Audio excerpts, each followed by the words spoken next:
I appreciate it. So I'm incredibly excited to welcome you all to our very first book series kickoff. I'm Heather Johnson. I'm the Executive Director of Council for Children's Rights. Again, thank you all for joining us. Before I introduce our three directors that will be leading the full discussion tonight, I want to tell you our why we are doing this, why this is important, and what we hope to accomplish. So our why is this so important to us? At Council, one of the promises that we make to our children is that we will fight for a stronger community to support them. And we cannot do this alone. You all showing up tonight is exactly why we love our jobs here, because we know that there are community members like you that want to join us, in the trenches and be the voice for children. The best part of this journey that we're all going to take together as we move forward with this book series is that we get to fulfill this promise to our children, that this community will be aware of the issues facing them, that we will fight for their stability, their potential, and their future. And the way we start improving our community for the benefit of our children's future is by building awareness, having hard conversations, and learning through the lived experience of the children that we serve. And we couldn't think of a better way to do this than to have a book series. We are going to connect very powerful, engaging books directly to the work that we do daily that will be shared with you tonight. You all will learn firsthand how the children we serve, children living here in Charlotte, experience the systems and the issues that are contained in the books and how we all can stand beside them. What we hope is that throughout this process, we all can grow stronger in our advocacy together so that we all can continue to support the children and their potential. So I have two disclaimers before the discussion, or before I introduce you. The first is that the book series is absolutely going to be engaging, and we're really excited about it. But it is going to require us all to have really hard conversations. And the topics and the truths in these books and in our work will be triggering. The books uncover important topics: trauma, abuse, police brutality, exclusion and discipline from school, racialized decision-making, and systemic discrimination. So please identify, before you start reading the books, a support in your life that can help you engage on this journey with us, as the topics will be difficult and triggering. And the last disclaimer, we will be speaking as advocates for our youth. We absolutely have the privilege and the honor to stand beside them every single day and to have them disclose incredibly painful events and truths in their lives. And this is about honoring their journey. And we acknowledge that there can and will be many perspectives that can be held and shared as we cover this range of topics, but we will be speaking from our training, our expertise, and our perspective as the advocates for our youth. Before we start, if you'll just put questions in the chat as we go through this, we want to make sure everybody has the benefit of hearing about each of the three books. And then we will have an open Q&A at the end and address any questions that are put in the chat. So without further ado, we have Michelle Dupre. She is the Director of Children's Defense Team. Will you say hi so the camera will actually look at you? I will leave the camera on you while I talk. Is that not going to happen? Oh, there I am. So I am Michelle Dupre. As Heather just said, I am the Director of the Children's Defense Team. So what that means at the Council for Children's Rights is that my team, together, all of us represent the vast majority of young people in Mecklenburg County who are charged with a crime. So if they are under the age of 18 and they are charged with a criminal offense in the county, it is highly likely that one of our attorneys will be representing them. If we cannot represent them, we make sure that they have appropriate counsel at all times.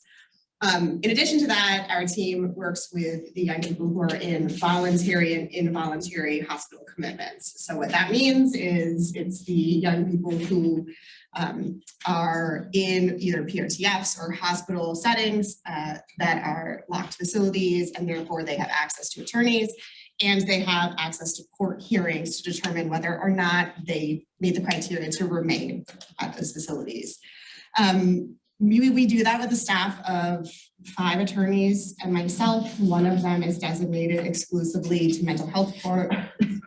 4 of them, usually 4 of them, are stationed in each of the geo districts as the defense attorneys in the geo districts. In addition to that, we are fortunate enough to have 2 phenomenal social workers who I would argue are probably the best social workers in Mecklenburg County at this time, who focus, one exclusively in mental health court and one exclusively in delinquency court. And that really allows us to really holistically work with the client instead of just being the lawyers as lawyers are, and kind of trying to focus just on the legal work instead of focusing on everything that the client needs at that time. So the book that I chose is All American Boys. We have it here. I think there's probably a bunch of them up front as well. It is written by Jason Reynolds and Brendan Keeley. So I know part of this was the question of why choose the book that I chose. And interestingly enough, when Heather asked me what I wanted to read, I actually had a list of about 3 or 4 books that I thought would be good for the community to read if I had the opportunity to offer up a book. However, this one really rose to the top. And part of the reason for me that is the case is because it is actually a young adult fictional book. And for the clients that we work with, this is quite frequently a book that I hand to them if they are incarcerated, if they are not incarcerated, if they are struggling. Jason Reynolds, as an author, is an author that I turn to really frequently when I'm trying to guide kids to finding a voice and books that speak to them and that they can identify with. He offers an amazing range of topics. He offers a narrative that is engaging and insightful. And so it was very quick that I settled on, obviously I need to have everyone read Jason Reynolds. But as I was sifting through the piles of his books that I own, All American Boys kind of came up front for me. Part of the reason for that is it is a book that is written from the viewpoint of a young high school Black boy and a young high school white boy. And the chapters go back and forth between the 2 voices of the young men involved in the book, following an incident of police brutality that is suffered by one of the main characters, Rashad. And while, I mean, Heather gave the asterisks for these types of conversations, I think for me, the importance of reading this book is to take the perspectives that are brought up and really find where you sit in this book.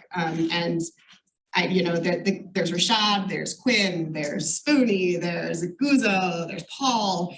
And I think a lot of us can see pieces of ourselves in a lot of these different characters. And that is not to say that if you identify more with this person that, you're wrong or your perspective is incorrect, but it's more to say, this is where maybe you were thinking, but now we're going to give you an opportunity to see where everyone else was at the same time. And so it takes you through, and I don't want to tell everything about the book, but it takes you through essentially a week or so that goes on in the lives of these young people after this traumatic incident happened, and where they all kind of fall out on this. It takes on issues that we see in the work that we do, ranging from police brutality to coming forward and speaking up when you witness an incident, the impact of social media, the impact of the news itself. The range is from whether or not, student athletes should be people who come forward and stand up and speak out, or are they just athletes, right? These are the conversations that we have heard time and time again as things have happened in society, that is given a lens that is coming from the young people that really isn't offered in a lot of other situations. And so for me, All American Boys really opens up our opportunity to look at ourselves, to look at the way we behave when events occur, the way we perceive events, and then also offers an opportunity to say, there are all of these other views out there. Whether you can understand them or identify with them doesn't mean it's incorrect necessarily, or that something didn't actually occur. So it really is a springing point for me as far as the types of conversations that we need to have as a community, and the types of conversations that need to continue in our communities in order to really push past the point that we are at. In addition to that, it's the type of conversation that right now we're seeing a lot of school districts and a lot of schools and a lot of teachers really shying away from these topics. And so it was a good time, in my opinion, to start trying to bring these forward. You know, my great hope would be that we have this book club with a bunch of adults reading a young adult fiction book, and they say, hey, maybe our kids should be reading these books, and maybe we need to have a book club where the school's not offering a topic like this, but our kids need to start talking about these things, because if we stop talking about it, we're just going to keep going backwards in time. And that is always one of the major concerns on our team. So I know that there will be time for questions. I'm sure I could have a lot more to say, but I will give away the entire plot of the book because I have read it that many times, and I love it that much, but I will hand it over to Patti. Hello, everyone. My name is Patti Tutoni, and I'm the director of the Custody Advocacy Program at Council. The Custody Advocacy Program is appointed in family court to represent the best interests of minor children who are caught in the middle of high conflict custody litigation. And what that means is that when we get appointed to a case, we are tasked with working with the whole family to try to reach a resolution that's going to be in the best interest of the child or children that are a part of that family. Our role takes on many different prongs and different layers as we are involved with families. The staff attorneys on the team work alongside volunteers on each of their cases, and I myself work alongside volunteers on each of my cases. And while we are acting as the children's attorney in every hearing and in trying to negotiate an agreement in court or presenting evidence at all hearings involving custody and advocating for our child clients in court, there's also a lot of social worky aspects to what we do, in that we have to take a look at the whole family and what is going on in that family and how we can help the parents help their kids. And so in doing so, we do tend to work with the parents alongside working with our child clients. But our ultimate duty is to the child or children that we represent. So it's a difficult balance that we sometimes get into. It's extremely rewarding work though, and I think a lot of people can relate to the work that we do because many people have gone through either divorce when they were a child, their parents separating or divorcing, or a separation of their own and their own children going through that, or at least they know a friend or family member. I think pretty much everyone knows at least somebody who's gone through this. And when asked about, choosing a book and participating in this book club series, I thought about whether it would be, I should look for a book that was more related to a family going through a separation and divorce, a custody battle, whether it should be fiction or nonfiction. And ultimately, I landed on the book called Childhood Disrupted. It is by Donna Jackson Nakazawa. And the reason I landed on this book is because something that I really was not familiar with before I started doing this work, but that I have become very familiar with over the years of doing this work, is the Adverse Childhood Experiences Study. And this book really gets into, it's a nonfiction book. It's a little bit sciencey, it's a little bit self-help, but it gets into the irrefutable scientific link between many types of childhood adversity and the adult onset of physical and mental health disorders that are related to those adverse childhood experiences. And something that, you know, I've come to realize over the course of the years of working as a best interest attorney for children who are going through high conflict custody cases with their parents is that they are experiencing a multitude of different adverse childhood experiences related to that custody proceeding.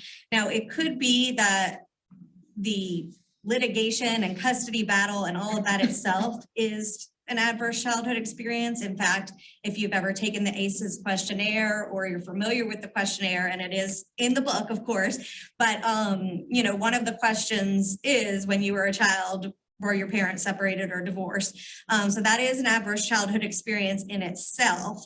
However, the things that lead to cases becoming high conflict custody cases and the types of cases that we get appointed to often are additional adverse childhood experiences, whether that's because a parent or someone living in the home has a serious mental illness or a substance abuse issue, whether there's violence in the home, sometimes physical abuse, sometimes sexual abuse, sometimes emotional abuse, whether there is a lack of care, so maybe a level of neglect.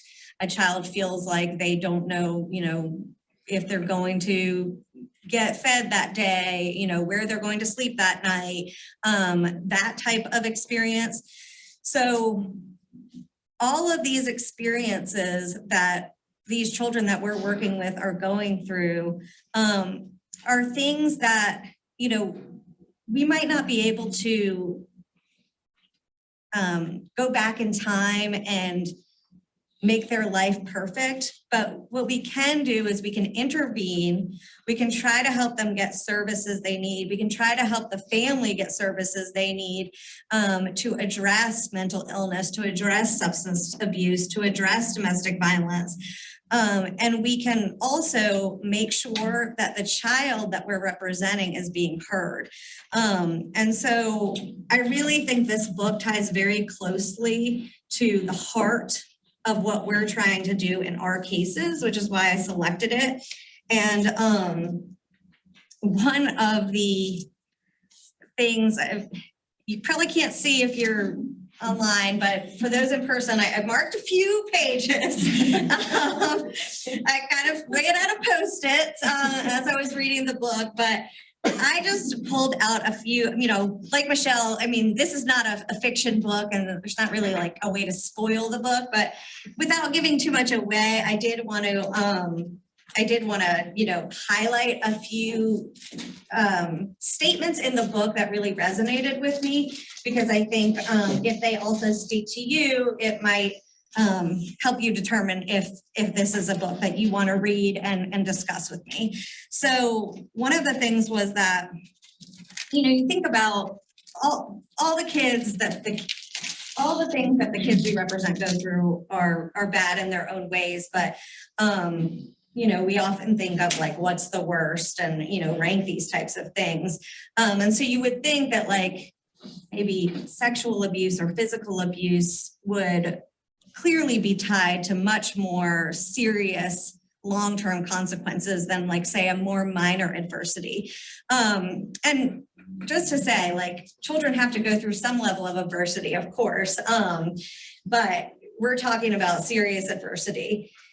What the book says is that according to the study and other studies, something like recurrent humiliation by a parent is just as connected to adult illness and depression as physical or sexual abuse. And that really spoke to me because, you know, a lot of the cases that we work on, and there's a couple of attorneys that are on my team who are on the Zoom right now, but we see this a lot where there might not be any outright physical abuse going on in the home, but the way that parent is making that child feel could be causing lifetime consequences. So that's a serious situation where somebody needs to intervene and talk to that parent about how they need to be treating their child. Suggest or, try to encourage and refer to a family therapy situation where they can work through those types of issues and things like that. Another thing that spoke to me very deeply was this quote: "When kids feel that something is being kept secret, when no one speaks to them about what's happening or why, but they know that something feels wrong, they assume that it must be bad and then it must be about them. If no one is talking about it, that must mean it's their fault. It must mean that they are the one who is bad." And, one of the things that we do in our cases is we talk to our child clients about what is going on in their lives.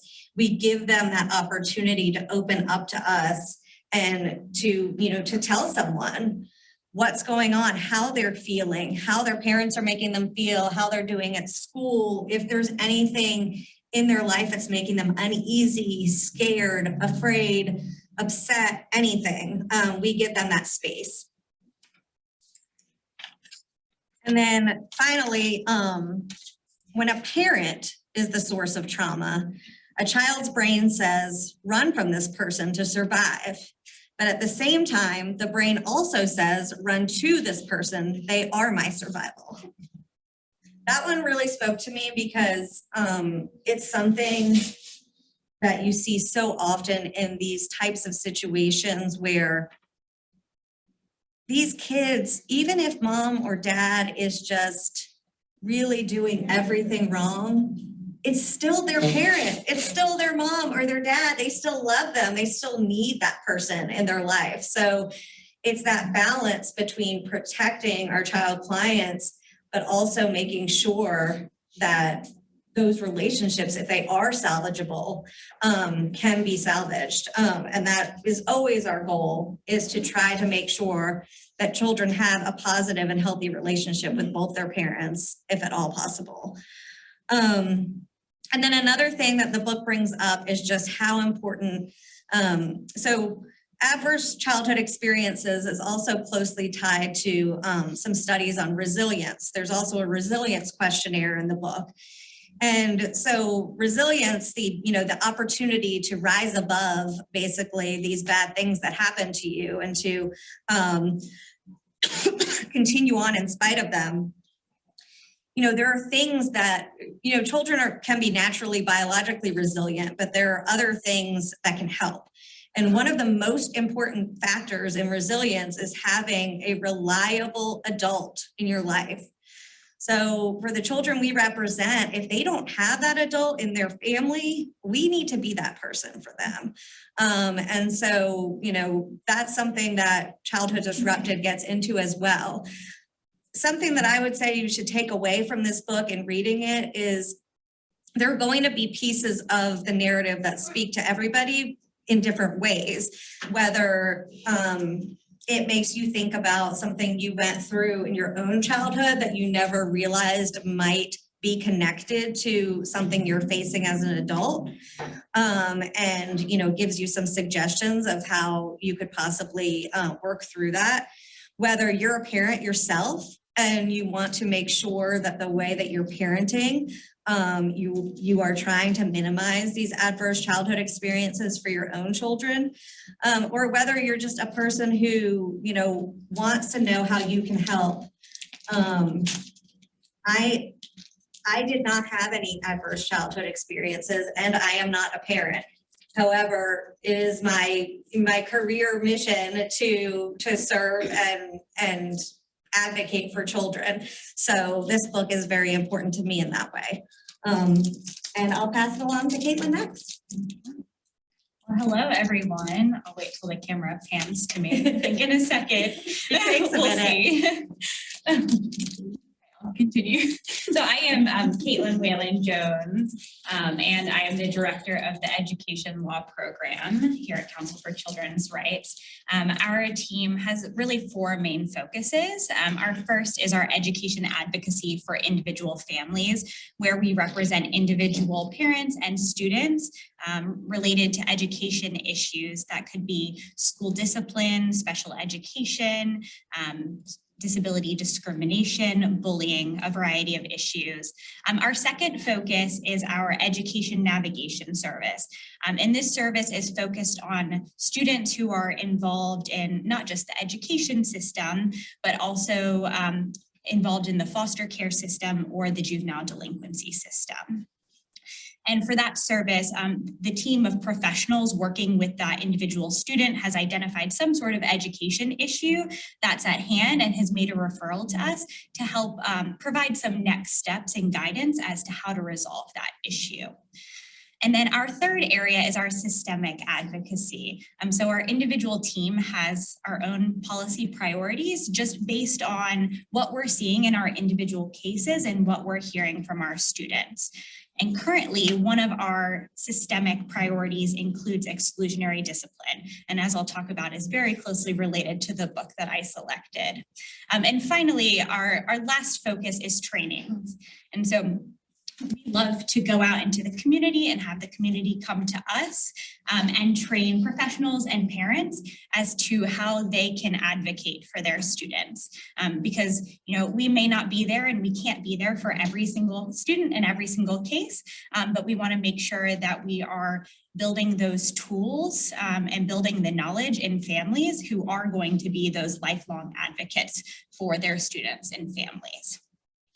And so the book that I chose is Push Out, The Criminalization of Black Girls in Schools by Monique Morris. And this is a really important book, and I think it's very timely. And it's really personal, I will say, to me and our team, because this is a book of stories of our kids and our clients. You read this book and I hear my clients' stories throughout it. I read the individual narratives throughout, and those are things that I've heard my kids say and how they experience school. And so I love that Monique calls this a love story to Black girls, and I think it's really fitting that she calls it that. And she really has done a masterful job of intertwining the narratives of these individual girls. And you can tell how much she cares by reading the narratives and the information and the stories, just the trust that she was able to build with the individual girls through her interviews. But I think it's really important that we don't have just the facts and the statistics. And yes, those are all very important. And we'll get to why. But she also couples that with the individual narratives of the girls. And in one particular review, the reviewer said the girls' voices feel searingly present.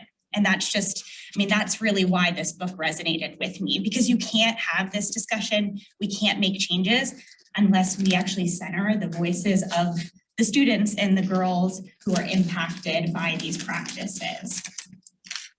And I'm going to read a little bit of the foreword. I promise it's not the book and I won't give anything away, but this really spoke to me. So Push Out provides a clear reminder that there are no bad girls or good girls. And it helps us begin to see and develop a fuller picture of Black girls and their educational experience. Our Black girls need us to see them and recognize their curiosity, independence, and discontent, not to assume they are combative and angry without reason. So for so long, Black girls have really been left out of the narrative when it comes to justice in general, and particularly in discussions about the school to prison pipeline. A lot of those discussions are really focused on our Black boy students. And Monique really gives us the opportunity to shift that lens, because we have to acknowledge that Black girls do not experience school in the same way that Black boys do even. You know, they are at the intersection of both injustices related to race and gender, and that creates a very different dynamic. And there are different stereotypes associated with Black girls and how they're perceived in a school environment. And so this really gives us the opportunity to focus solely on Black girls and talk about their experiences. Morris really examines the education system's door into the juvenile delinquency system. And unfortunately, our agency sees that firsthand on many levels. I'll say, unfortunately, Michelle and I have lots of clients in common because of this. Black girls are the fastest growing population in the juvenile delinquency system. And when it comes to school, they experience discipline much harsher than any other group. So for instance, Black girls and other girls of color experience disparate punishment and treatment. And that looks like Black girls are 7 times more likely to be suspended from school. They're 3 times more likely to be restrained and 4 times more likely to be arrested on school campus.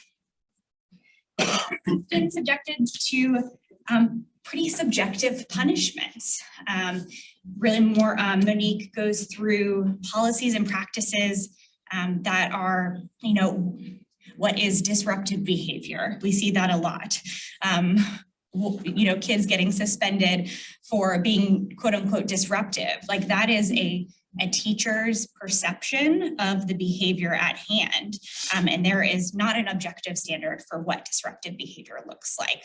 And that's just one example of the many subjective stereotypes that Black girls experience in school, and really that end up in criminalization of those stereotypes for Black girls, of their communication styles, right?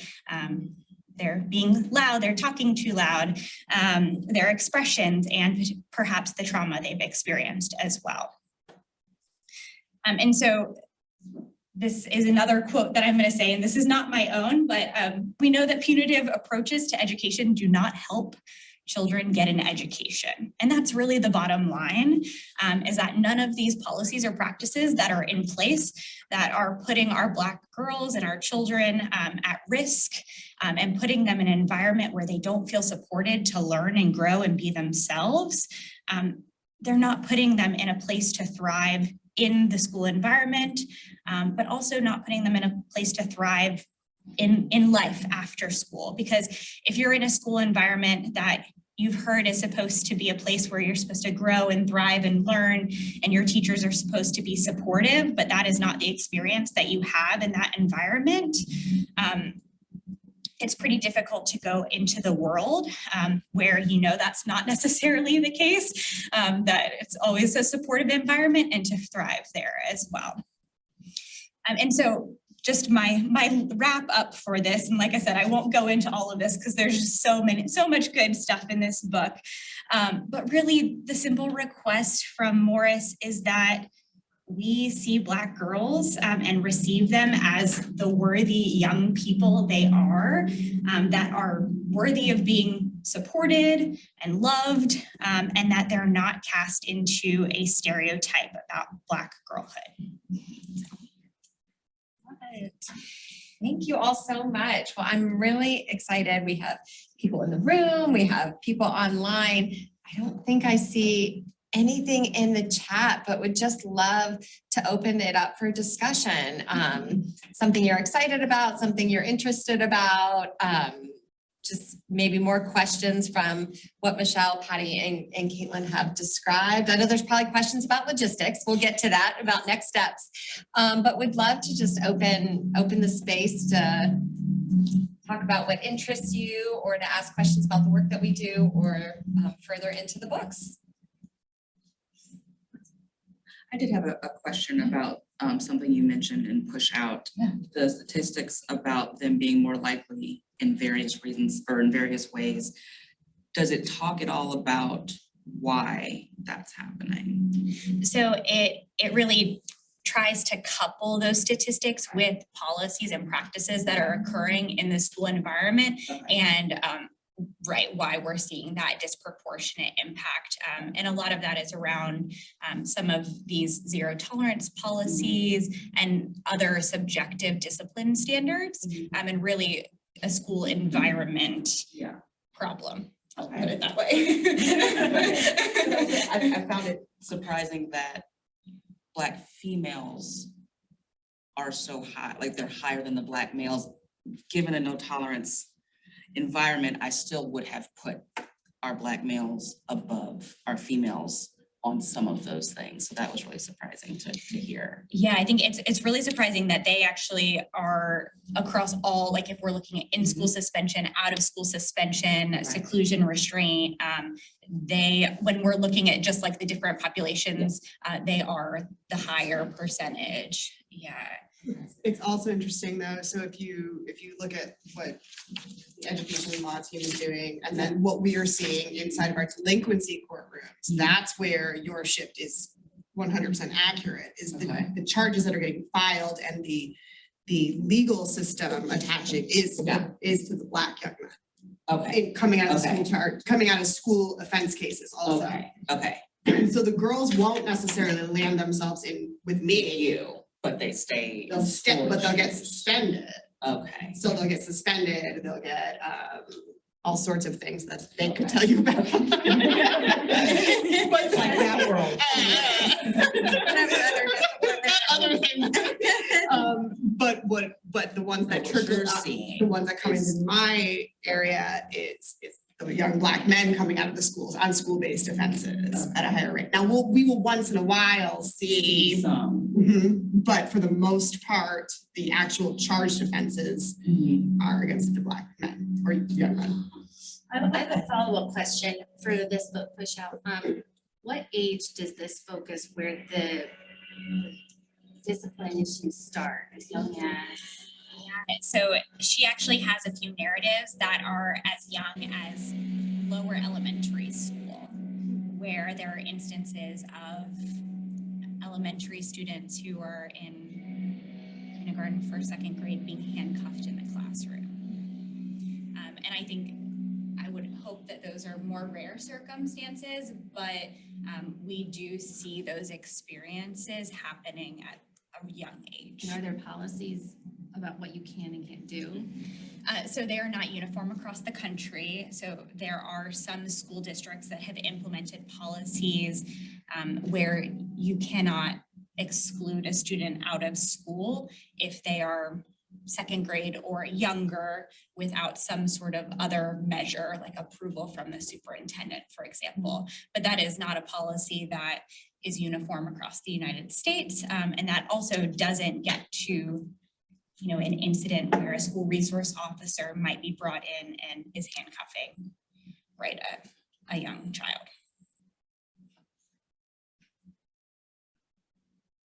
Good question. Can the people on the Zoom hear the questions and the answers to the questions? No, man, they're watching TV. Hard to hear. Yeah, yes, we can. Sorry, I was trying to unmute. We can hear it. That's okay. Thank you. They're all like, oh, we have to talk now.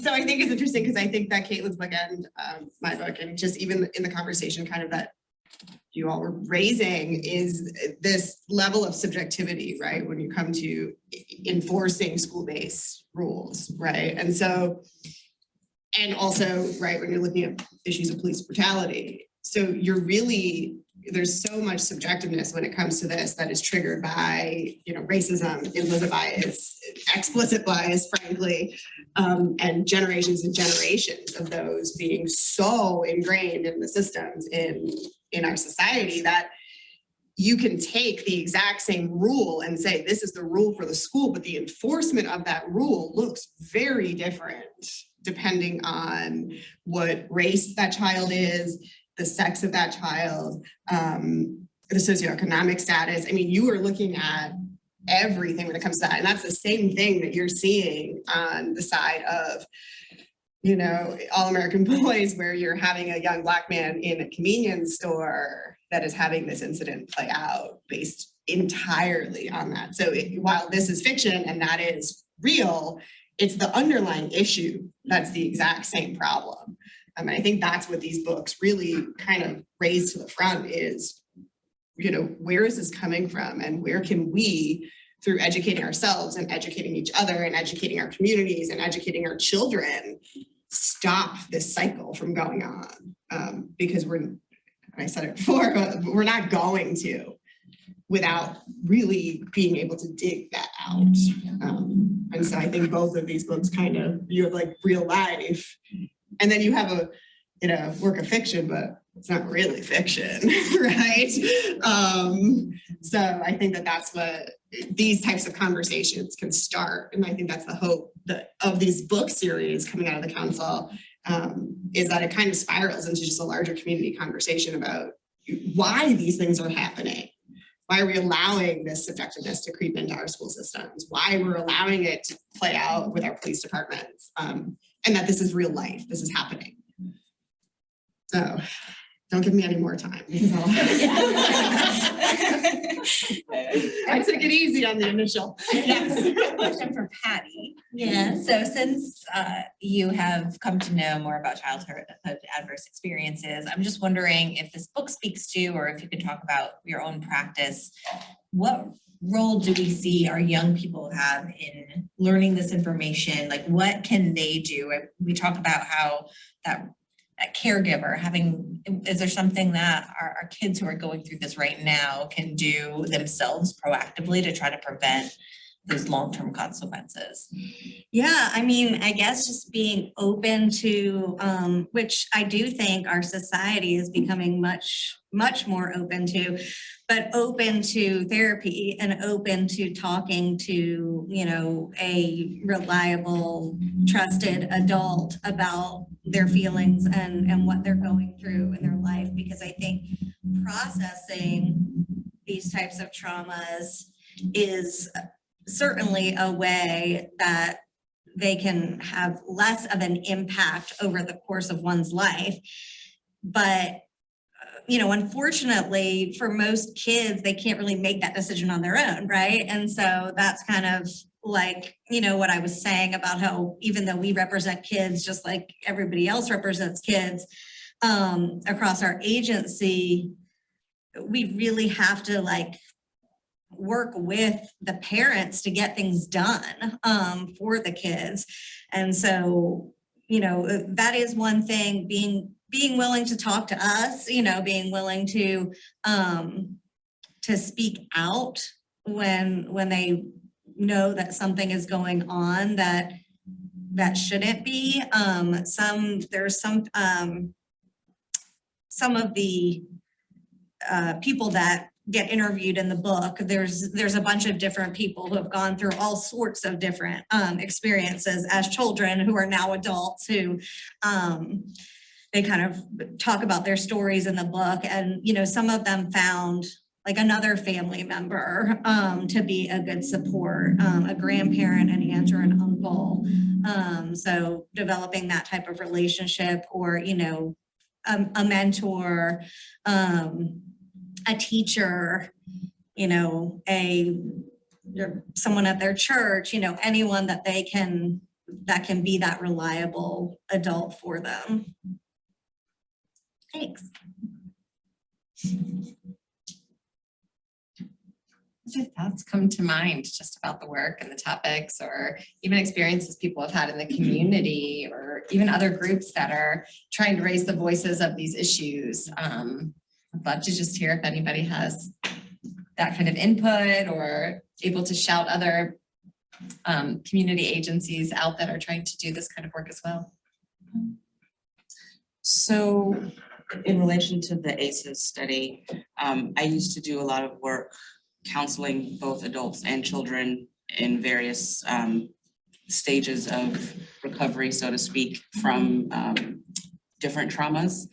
And I will say, sharing that ACEs study with parents in particular, and letting them know that while this might seem small to you, or that they don't know what's going on, it can have a lasting impact. And once they know that, a lot of times parents will be like, oh, I'm so sorry, what can I do to change that? So in my experience, sharing that with the parents alone is enough to at least get them engaged enough with you to try and do something different. I guess my one question would be, are we sharing this information with like our family court judges so that like if I've got a parent who isn't necessarily responding to the fact that you know all these things have happened and you're not trying to do anything to help, does that impact a judge's view on the custody determination that it still has to be made? Or are they not there yet? When we're involved, it does,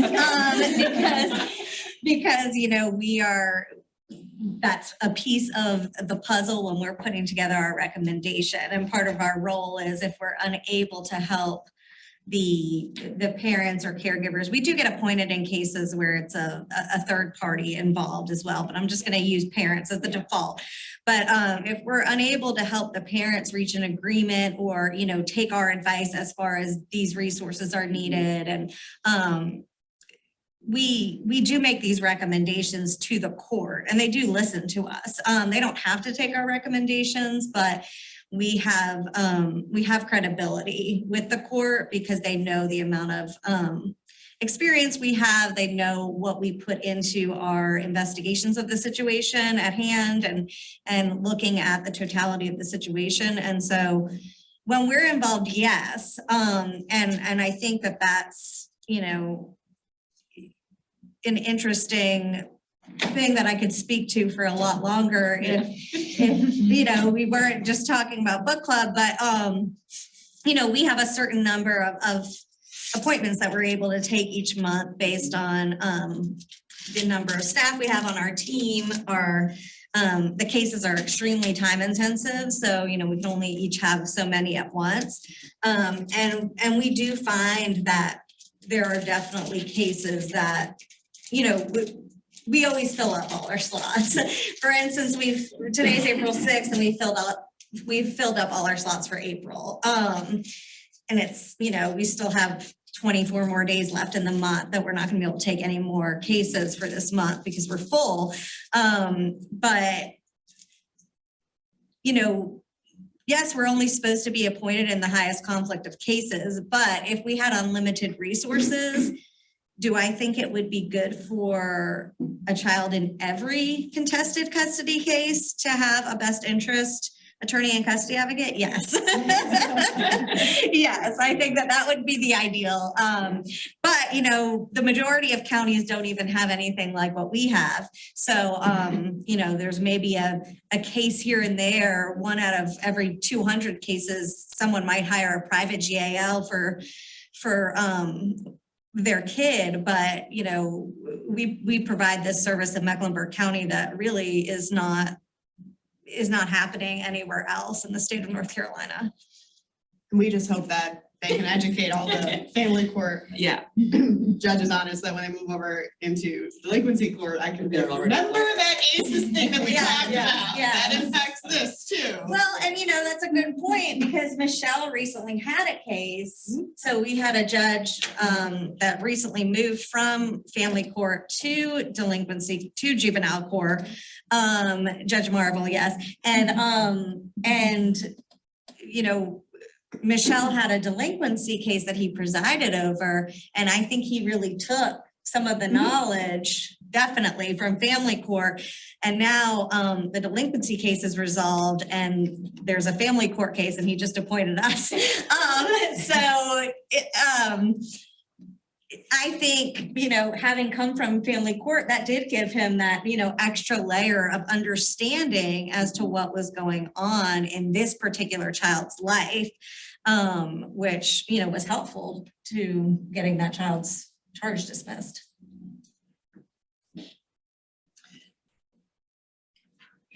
Yes, absolutely. You have to talk, it'll come over really loud. Yeah. Well, you know, you're talking about the protocol, I just wasn't sure. I'll introduce myself first. I'm George Hanna. I'm a tag along here with Deb.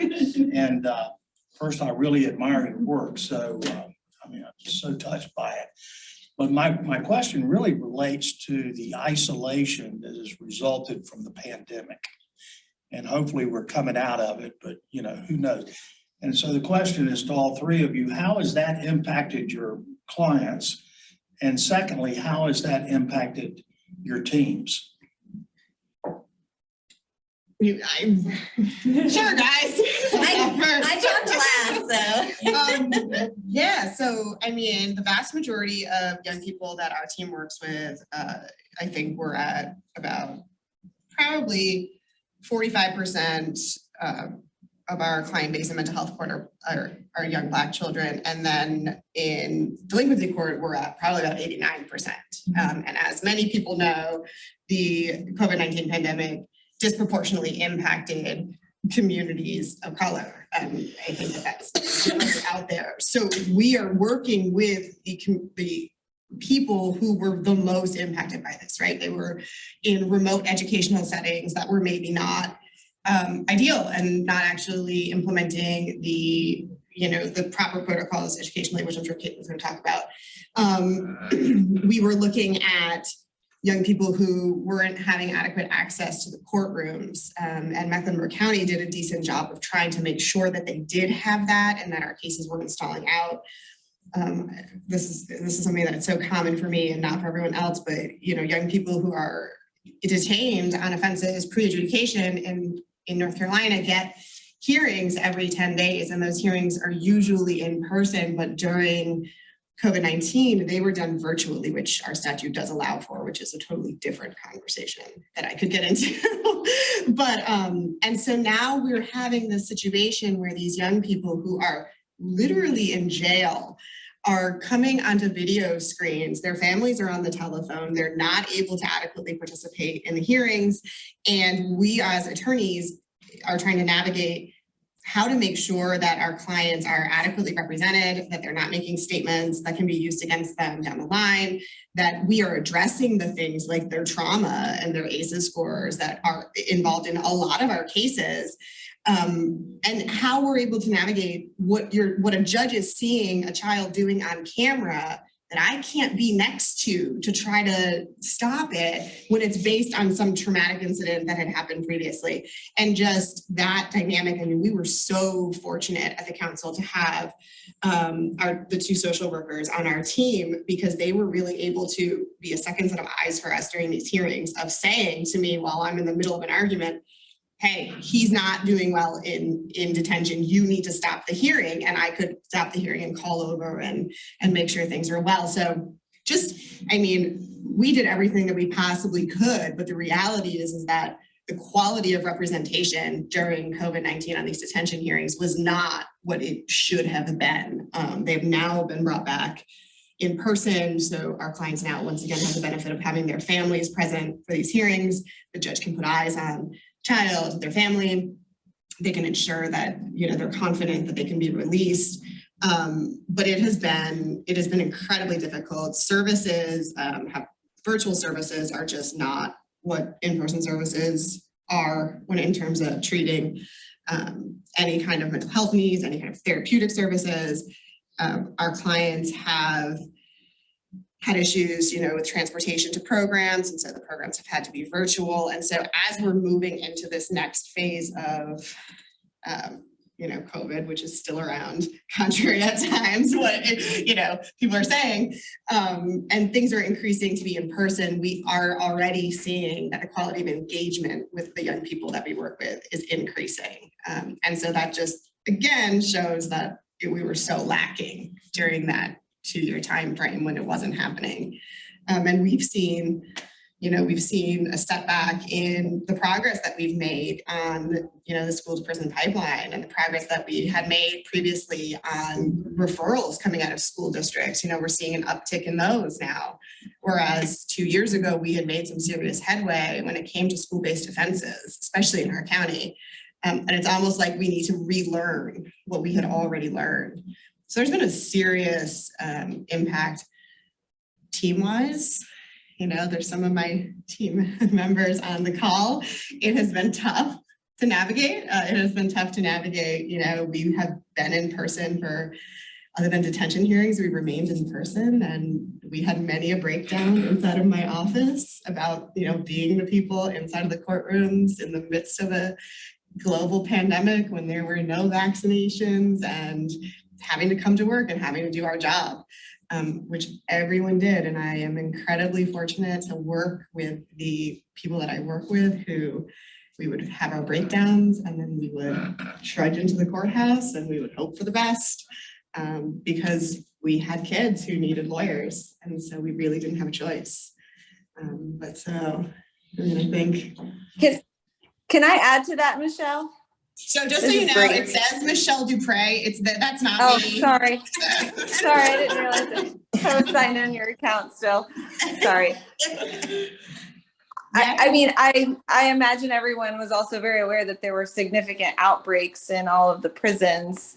Mhm. Our kids were not immune to that in the detention centers. And so a lot of our kids got COVID while they were in detention.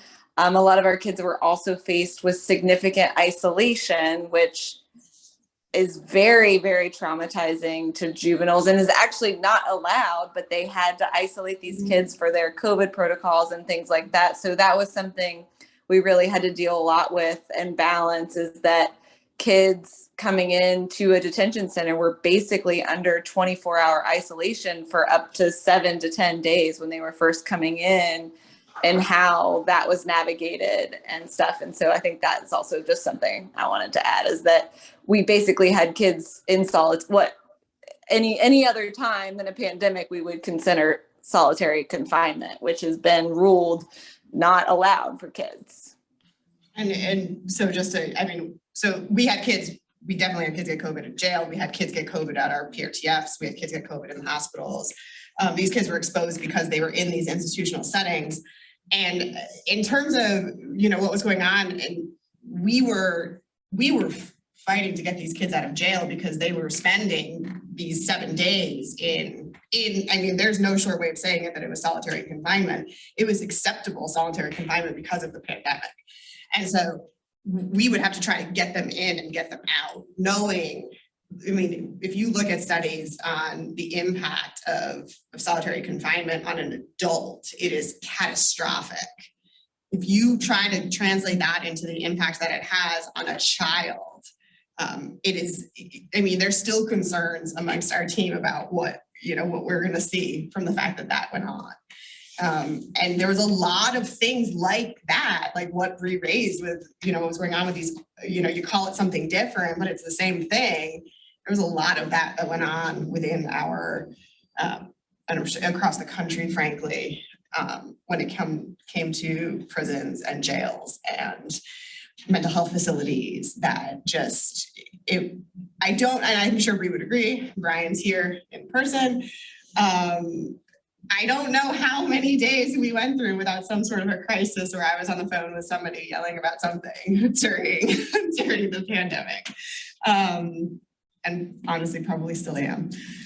Can I ask another, because you were just first dealing with Raise the Age. Yeah. So all of a sudden, in addition to the pandemic, you also have this additional population that you're dealing with. And I don't know, but I would kind of assume that older kids get the more traumatic and violent and different kinds of things you're having to deal with. The seriousness of the charges. Yes. Ratchet up. Yes. And so we were navigating all of that at the same time.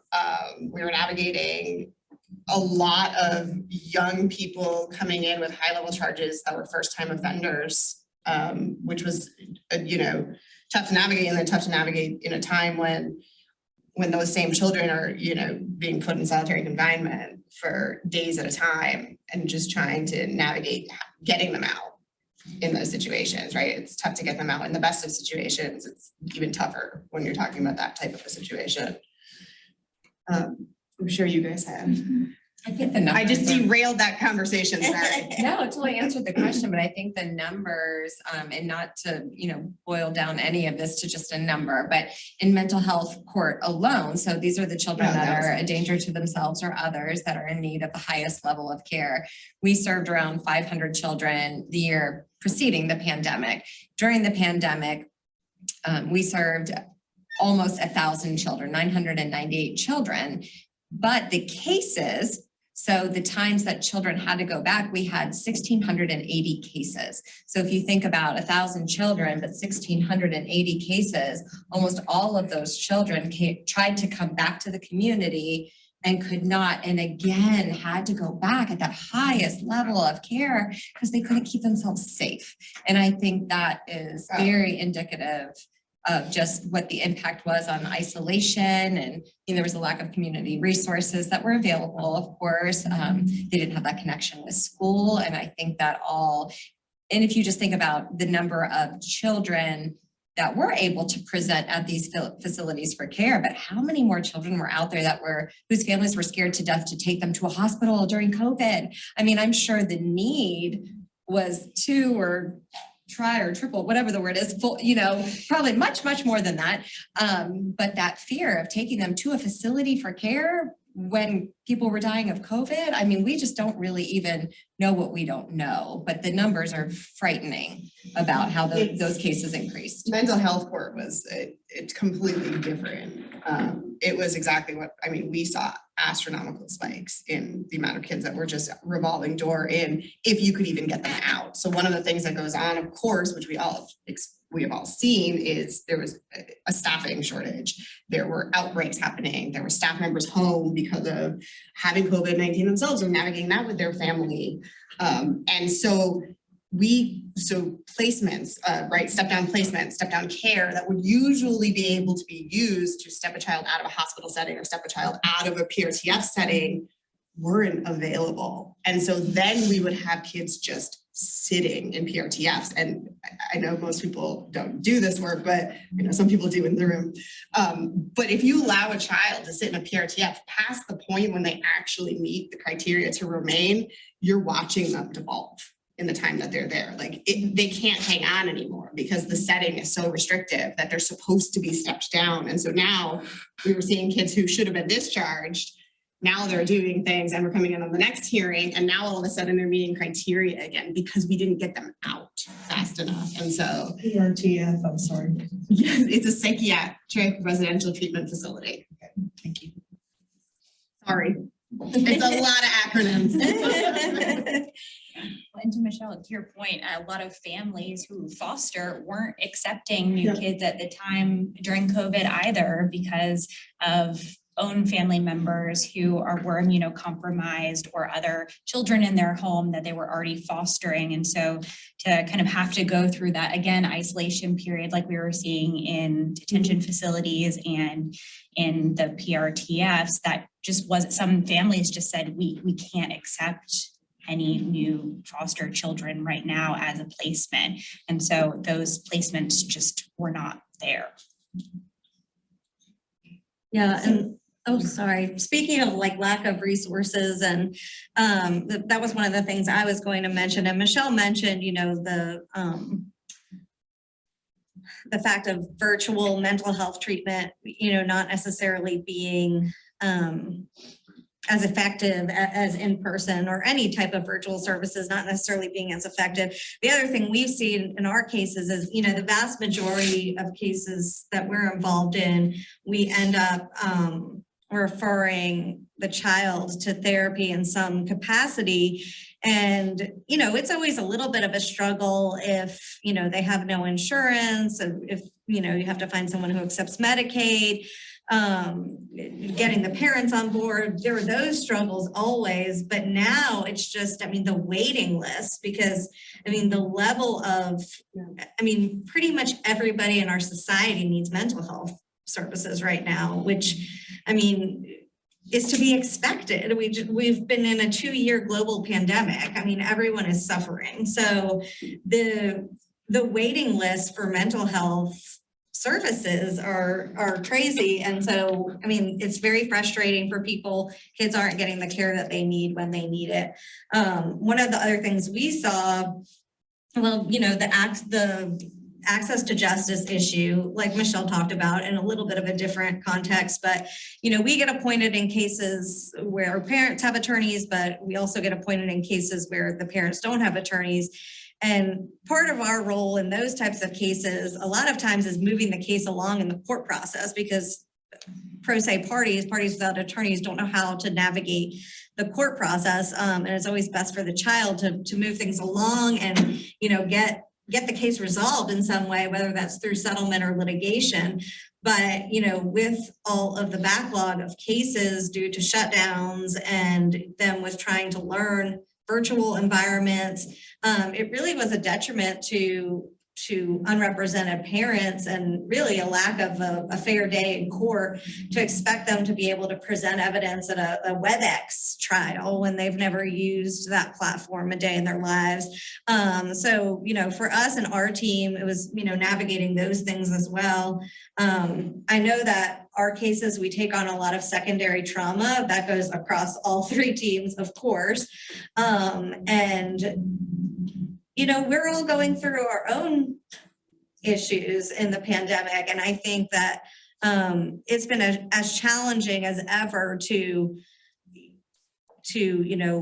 have your bucket not overflow with your own personal trauma, your friends' trauma, your family members' trauma, losing loved ones, fear and anxiety surrounding catching COVID, spreading COVID. And, on top of the secondary trauma that we all take on every day. I think I can speak for my whole team when I say that has been a struggle. And then also in our cases, the severity of the situations, we've just seen really severe situations as far as more cases involving sexual abuse, which maybe could have something to do with people being, isolated in homes and not having that school or, that outlet to go and tell someone what's going on, more physical abuse, just more everything, more, unemployment impacting parents, mental health of parents, substance abuse. All of the issues were heightened for all of our cases, and all of the traumas for all of the children were that much greater over the course of these last 2 years. And high conflict custody cases, you're not working with people who know how to get along and make decisions together. So it just added a whole new set of things for them to argue about. One parent believes in masks, the other one doesn't. One parent believes in vaccines, the other one doesn't. One parent wants their kid to go to school fully remote. One parent wants the kid to go back in person. One parent feels like it's okay for Susie to go to her friend's birthday party at the trampoline park. The other parent thinks that's not okay, that's not safe. It was so many new topics of fights. There's so many more things to disagree about.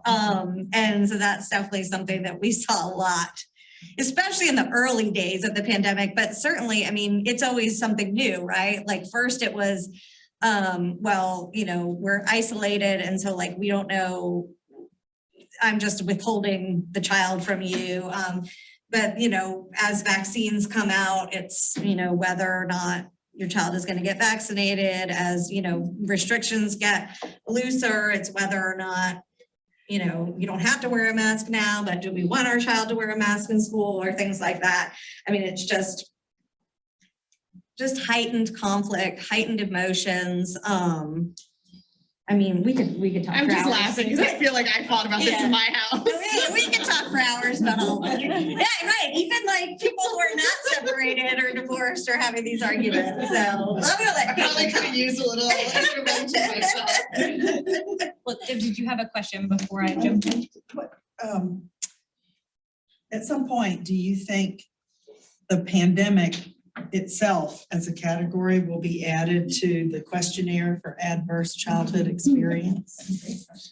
Wow. Or should be, or it would seem like to me that would be a great question, because have you been through a global pandemic when you were growing up? It really should be. And there's some discussion in this book about Because not everything is included in that ACEs questionnaire that is an adverse childhood experience that you could have. Like, they talk some about how, like, if you've been through like a natural disaster or something, like kids that went through Katrina or, you know, situations like that, like that's not on the questionnaire.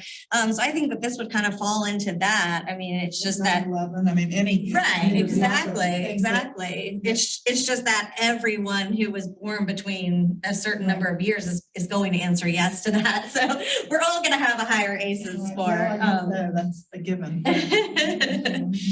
So. And I'll be very brief, but I think Michelle kind of touched on some of the things that we're seeing. But going back, I mean, really, we're in our third school year of having to deal with a pandemic. And I think most people can agree that a virtual learning environment is not the ideal setting for most students, particularly our kids who are mostly students with disabilities. And just the idea of having to sit in front of a computer screen and the attention span that it requires for our kids who have PTSD and ADHD and all sorts of other learning difficulties, that was really a struggle. And then you have some kids who have anxiety and school avoidance to begin with, and then you put them in front of a computer. And there are lots of opportunities to explore elsewhere on the internet besides the Zoom class that they're trying to pay attention to. And I think the very first school year, families were really focused on their basic needs, understandably, right? They were focused on food, they were focused on housing, keeping themselves safe. And education wasn't necessarily on the forefront of their minds, or how this educational system might not be the best fit for their particular student, because everyone was having to figure it out, right? You didn't have any other choice. There were parents that were having to work and navigating their child being supervised and having to do school and even getting on at the right time. So I think families in general just saw a very different view of education and what that looked like. I think every parent in the room who has school-aged children can probably say it was a really different experience. And then last school year, I think towards the end of the school year, people started realizing and recognizing the impact of what had happened the last year. And they were starting to ask questions about how can we kind of correct or fix the things or the regression that has happened over the past year. But those questions were really just starting to happen at the end of last school year, because I think people were finally in a place where they could start asking those questions. And then this school year, we get back into school and we realize that everyone is really traumatized. The students are behind, the students have heightened needs, behavioral health needs, all sorts of heightened needs. The same goes with teachers and school staff. We are dealing with burnout among our teachers and our administrators, which leads to school staffing issues, which then leads into situations where we're pulling the school resource officer or the police officer into situations that really need to be handled by teachers. And then we're making them juvenile delinquency matters because the school resource officer is coming into the situation because of a school staffing issue. And so we're really starting to see that impact this school year with, like Michelle said, the increase in school referrals, the increase of school discipline. I mean, we're seeing a lot of school discipline cases and pretty extreme school discipline cases, such as expulsion, which means that student is not able to return to a public school setting, period.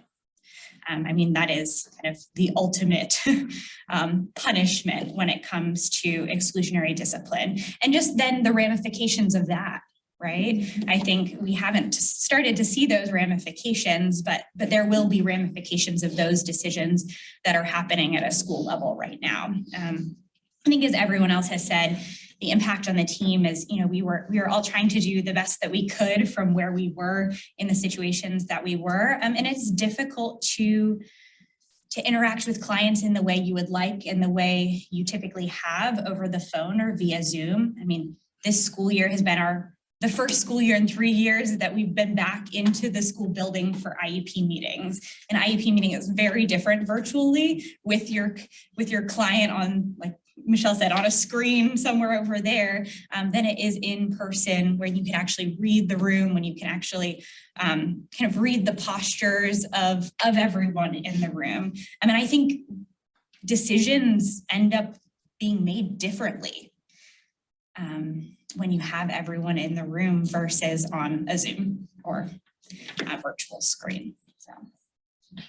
I also just would add to this, like, one of the things that came out, I mean, I don't know if this is just, I'm sure this is not just me, but I mean, I just had kids, whether they were in school or I was trying to get them to go to therapy or they were doing important things, that were just like, they were experiencing the same Zoom fatigue that the rest of the professionals were, right? Like, we are grown people and we could not hang during this pandemic in our jobs, in our private lives. What we're trying to do, Zoom, no one wanted to do that. Like, and then we were asking this population to do these things that like already don't have fully developed brains, like already can barely pay attention when we're trying to get them to like fire. And we're like, you should do Zoom school. I'm like, I can't even stare at my own face for any longer than even right now. I'm like, I don't want to see myself anymore.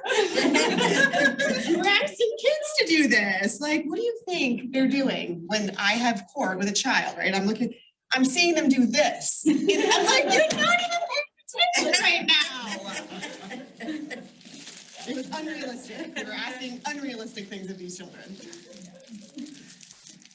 Well, I would just imagine the stress on the clients were horrendous. But the stress on you guys too was really, I'm not going to use the word horrendous, but substantial. So again, thank you, and I admire what you do. It's very kind. It was still easier probably on us than it was on them. But no, we appreciate that very much. It's been an interesting time. I'm not sad to see us moving a little bit more towards what we used to be doing, for sure. For sure. Although here we are still having Zoom book clubs. So. Any more thoughts or questions before we kind of move into the logistics and end our evening together? It's been so great to have you all here. So a few questions. How do you enroll in these book series? So there are 3 distinct book series. So you can either leave your email address with us tonight, put it in the chat if you're online, or if you know other people that you want to encourage to join this, have them email info@cfcrights.org. We'll also have it all over our social media and so forth. But have them email and say which book series they want to take a part of. And yes, you can do all 3. No pressure, but I'm just saying. Let us know what you want to be a part of. And throughout these next couple of weeks and months, I guess, the directors will be hosting email listserv discussions of, if you've read a couple chapters in the book, these are the things I want you to think about. What are the questions that you may have? Let's have this open discussion. And then we're going to all reconvene again. This time we're going to separate out. And so May 4th, Michelle will be leading a panel discussion after we've all read the book together to really get into the heart of the book. They all may invite other people. We might actually be able to get an author to come. We're still in the works of that. But May 4th will be All American Boys. June 1st will be Childhood Disrupted. And then June 21st will be Push Out. And so throughout these weeks leading up to those panel discussions, you'll be on that listserv with the directors. Where can you buy the books? So we do have books here tonight. If you want to grab one on your way home, thank you for showing up in person. Happy book day. But Hey, Krista, mute your phone. that's her sister. Michelle doesn't talk to people. Oh, I'm sorry. Sorry. That's her sister. Pretend like I don't talk to people that way. She does not. So where? Yeah, she does talk to people like that. You can tell they're sisters, right? They sound exactly the same. Exactly. Well, I want to say, before I tell you where you can buy the books, I want to say a huge thank you. Andrea is here with us wave. The camera won't pick you up, but Andrea's here and then Shannon's online. They're with Oxygen Group and they've been helping us market and communicate all of this good stuff, especially this, and they're gonna keep helping us push this out, but they've also helped us, well, first off, make these wonderful little bookmarks. Please take a few home with you. But partner with Main Street Books and Davidson and Shelves, which is a pop-up library here in Charlotte, who are part of this effort, partnering with us, pushing it out to their book clubs and their email distribution lists as well. So they were key, thank you, in building this partnership. And I'm just really excited that we have more people out there that are gonna find out about this. So you can absolutely purchase the books there. Again, we do have some here tonight that you can take home with you. So that's where you buy the books. How do you enroll? Next steps we talked about. We will be hosting those 3 panel discussions online still, so as well as here in person in this room. And then can you be a part of all 3? Yes, yes, and yes. So please consider that. You have time to read them all. The last one's not till June 21st. And just thank you so much for coming tonight. Very, very excited. Any parting thoughts?